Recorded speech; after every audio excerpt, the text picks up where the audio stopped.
SpaceX, Blue Origin, and Virgin Galactic are in a modern space race. Similar to when the United States and the Soviet Union competed to get astronauts on the moon, these billionaire-run companies are racing to bring people like you and me to space. But how will they do it? Let's start with Blue Origin, the passion project of Amazon CEO Jeff Bezos. Blue Origin's focus is on commercial spaceflight, or space tourism. It plans to shoot a booster rocket with an attached passenger capsule to 60 miles above the surface into suborbital space. At the top of the rocket's arch, the capsule will detach, and for about 4 minutes, passengers will experience weightlessness. They'll be allowed to unbuckle their seatbelts and float around the cabin, looking out the window at the curvature of the Earth.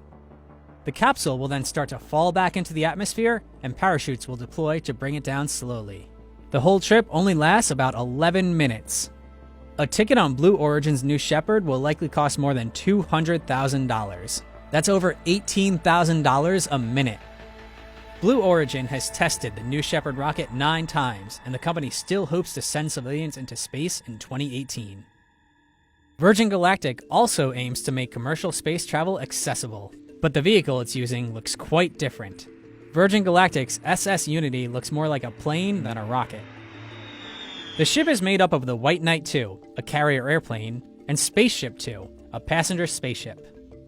Spaceship II can carry 6 passengers and 2 crew members. The passenger ship detaches from the carrier plane about 9 miles above the Earth's surface. The ship then fires its rocket engines to blast about 50 miles further until it reaches suborbital space.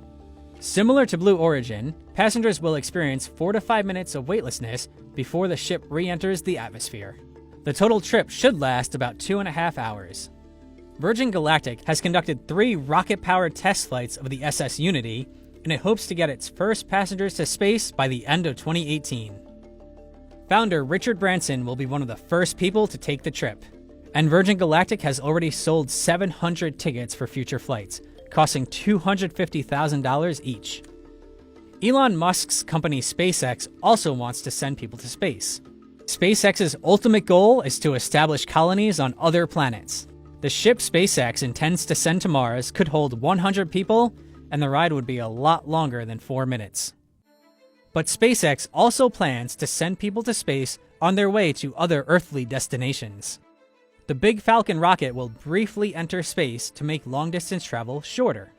Traveling by rocket from New York to Tokyo, for example, would only take 37 minutes, and it would take no more than an hour to get anywhere on Earth. Blue Origin, Virgin Galactic, and SpaceX are major players in the modern space race, but there are even more companies out there. It's estimated that space tourism could generate $1.6 billion in revenue in the next decade. So no matter which company crosses this finish line first, there will inevitably be another race. After all, space is infinite.